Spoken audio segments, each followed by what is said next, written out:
Hello friends, welcome back to the next session on the topic matrices. This class we will discuss to find the inverse of a matrix using elementary row operation methods.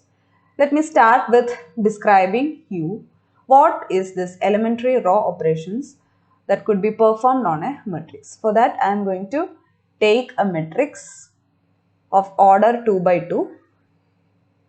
Okay. So I am going to perform some row operations on this matrix A.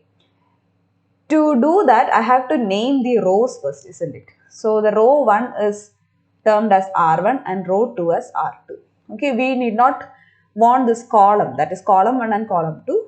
We are only performing these operations among this R1 and R2. Okay, so for that, I have basically 4 rules that could be operated, that can be used for this R1 and R2 row operations. Okay, so let me describe one by one, starting with rule number 1. See, we can interchange any two rows. We can interchange R1 and R2.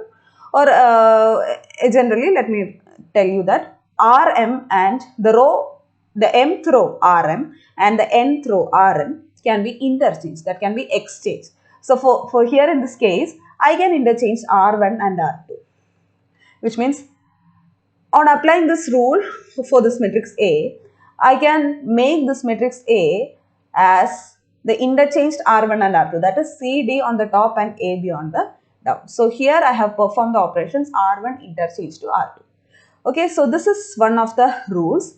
And the second rule is I can scale any row. Okay, I can scale, the mth row can be scaled k times. Okay, so it is k times Rn. So for example, here in this case, I can scale row R1 5 times, or I can scale R2 as 1 by 5 R2. Anything is possible, which means A is equal to 5 times R1. So there is no, I'm going to use this as the example. Okay, so there is no change in R2, so I can write it as such C and D. But the R1 row is being scaled 5 times. Okay, so it is 5A and 5B. 5A and 5B. So this type of operation is also admittable as per the second rule. Okay, and similarly for this, showing this example, there is no change for R1. So I write A and B as such, but I am going to scale R2 1 by 5 times. That is C by 5 and D by 5. Okay. So these are the two rules, and the third rule is I can add to any row the scaled form of any other row. Okay. Addition or subtraction. So Rm can be replaced with an addition of a scaled another row, scaled Rn with Rm. Okay, an addition or subtraction between this Rm and scaled another row Rm. That is for here. In this case, R1 can be replaced with R1 plus scaled R2. That is 3 times R2.